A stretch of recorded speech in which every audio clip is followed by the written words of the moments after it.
Aha Edutainment.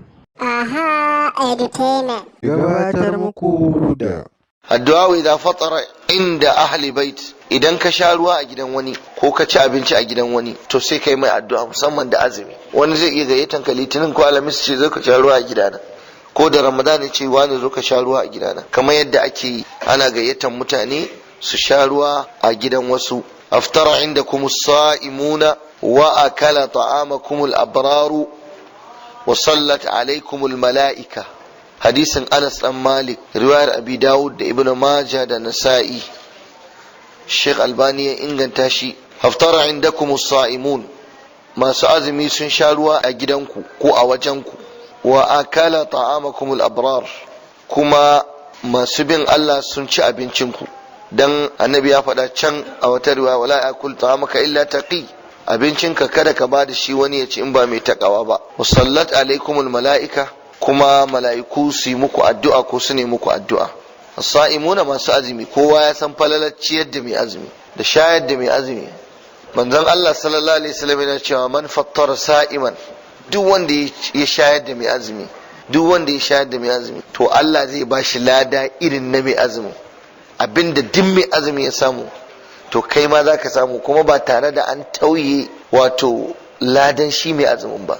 yanzu dubino ka je ka sayo na naira 20 ko 30 ka ba wannan ka ce sha ruwa da shi, to ladan azumin sa kana da shi. to me rowa mutum wai ya ce wai ya azumi yana kyashin ya sai dubinon naira 100 ya kawo ya bayar a masallaci, ko ya sayo lemo ya yanka ya ba mutane, sai dai ya tattara ya tafi da shi gida.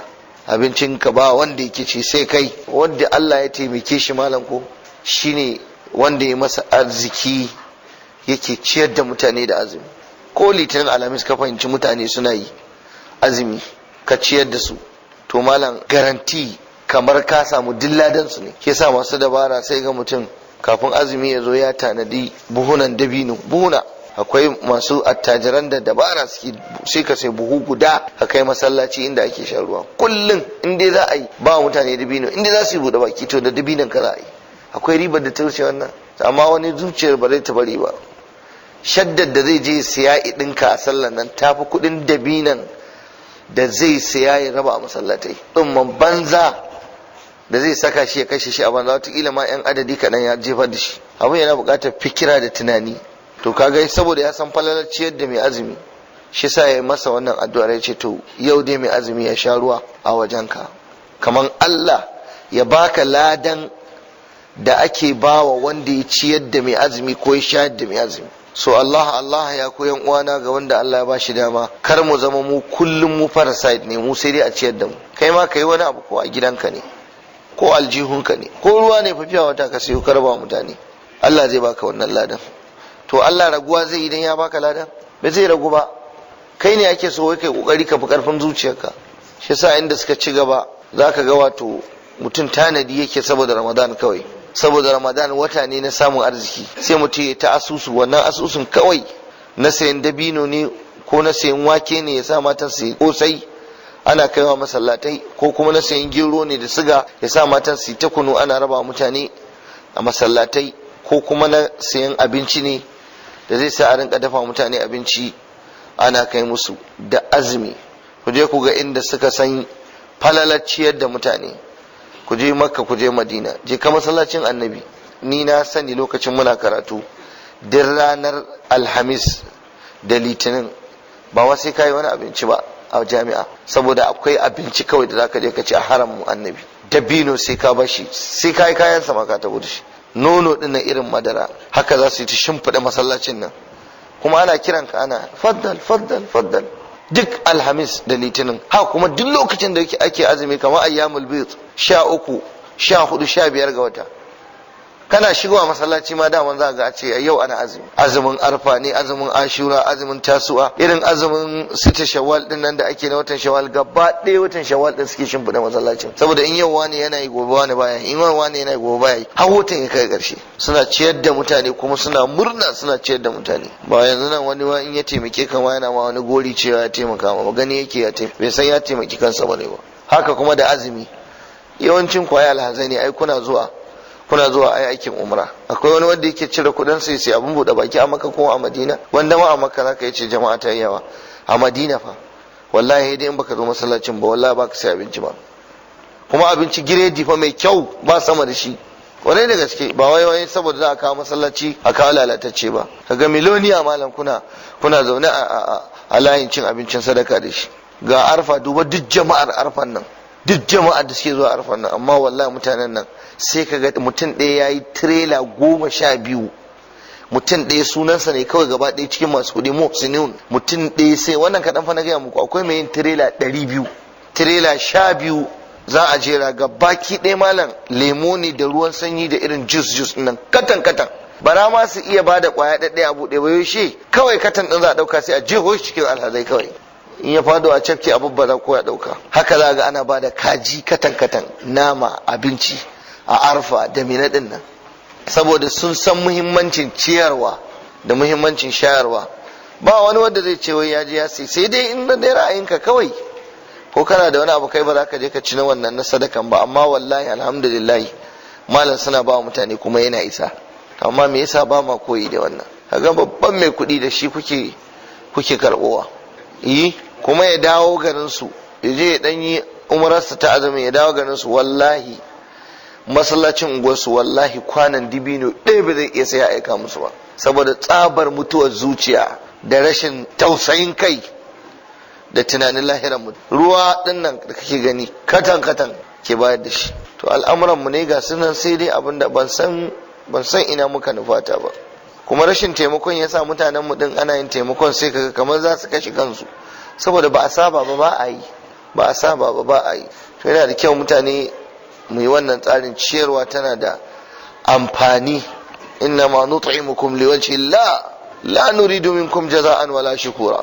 Muna ciyar da ku ne saboda Allah, ba mu neman yabonku ko sakayya ko ku gode mana. Kuma ya tabbata a nasi malam, duk wanda ya ciyar da wani Allah zai ciyar da shi a kiyama ranar da yake da tsananin bukatar abinci. Haka kuma duk wanda ya shayar da wani Allah zai shayar da shi a kiyama ranar da yake da tsananin bukatar abin sha. Alkawarin ubangiji ne tabaraka wa ta'ala.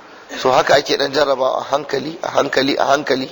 Yanzu ka lura dibino a masallaci, sai mutum tarbiyar mutum ya yi azumin litinin alhamis, zai taho da dan dibinan sa na naira 20 a aljihunsa. Wallahi malam sai ya zauna shi kadai, ba zai iya daukan kwaya ɗaya ba makocinsa ba. Ma'ana a masallaci a sahu fa an kira sallah ana shan ruwa, haka zai sa dibinan nan a gaban shi ya cinye shi, ya dauki kwaya ɗaya ma ya ba wani na gefensa, bai zai yi ba, saboda zuciyar bata gina a haka ba. Gani kake in ka bashi kwaya ɗayan ya cuce ka ji malam, ka gani.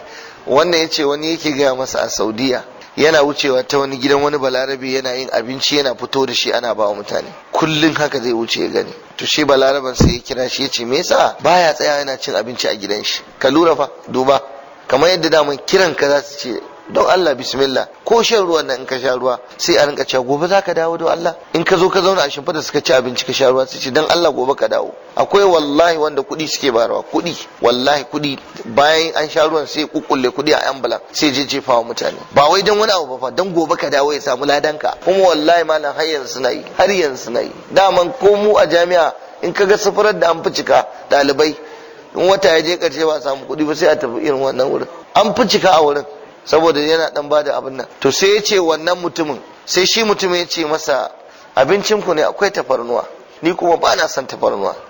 Sai ya ce masa kullun ka zo za a yi maka naka daban ba tafarnuwa. Gashi ka ganshi nan, gashi yanda ke wani. Hada huwal karam, wannan shine karamci malam. Abinci ne fa ake wa mutane ɗarurruka, shi wannan baya tsayawa. Ce me yasa baka tsayawa? Ce akwai tafarnuwa, ba na son tafarnuwa. To ka zo za a rinka maka naka kai kadai. Wayar ce da kafara kar Allah ta ga ce Allah mu nan ne haka za a faɗa. Ka je ka kar Allah saka ya damu ma da kai. To shi yanzu gani yake a watakila a jikin wannan mutumin guda ɗaya sai ya samu rahamar Allah. Kun ga yadda bambancin mu da su ko? Sai wani ya samu iska ya zo ya ce kai laraba nan ba su da addini wallahi, laraba nan kaza kai ta zagin su. Infaki dai da taimakon addini dai wallahi nake gaya maka, wallahi ba za a kwatanta mu da su ba za yi ba. Na'am, in dai yayi azumi ya ci to yana ci, ba wai sai wanda ifara ba. Ya ci dibino, bayan ya ci dibino ya sha ruwa ya sha lemu, duk ba an ciyar da shi ba, duk yana ciki. Iftaru sa'im, annabi bai ce awwalu ma aftara alaihi sa'im, ciyar da shi. wannan ko muhim jiddan. Na'am alaji. Na'am, wanda za ka yi masa ya ce jazakallahu khairan yayi. Ai mun karanta, ina jin ko ka manta ne, aka ce a cikin abin da za ka yi wa mutum na addu'a, idan ya maka abin mutunci za ka ce jazakallahu khairan, Allah ya saka da alkhairi. Wannan ita ma ta samu asali daga annabi sallallahu ta'ala alaihi wa sallama, kuma shine karamci din. mutum ya maka wani abu ka nuna godiyar ka ga Allah gare shi. Kuma hadisi yana tattare da wato nuna mana cewa duk wanda mai azumi ya sha ruwa a wajen sai yana da lada. Sannan kuma yana nuna mana ciyar da bayan Allah yana da muhimmanci da lada shi ma. Kuma yana nuna mana wadda mala'iku suka yi mai addu'a ya rabauta. Na'am, ai in dai lafazi nabawi ya zo babu wani istisna'i, haka annabi ya ce a yi, to kai ma din haka za ka yi. Kuma ba taskiyatun nafsu bane, ba yaban kai bane. Ai me ma'ana wa sallallahu alaihi mala'iku su yi maka addu'a. Ai as-salatu huna bi ma'anar du'a ne ai. Ka gane, kamar kana cewa Allah ya sa mala'iku su yi maka addu'a, na ci abinci a wajen ka, mala'iku su yi ma addu'a. Idan an ji daɗin wannan bidiyon da na like, sannan ka tura abokai don su ma su ƙaru. Yi subscribe domin samun sabbin bidiyo.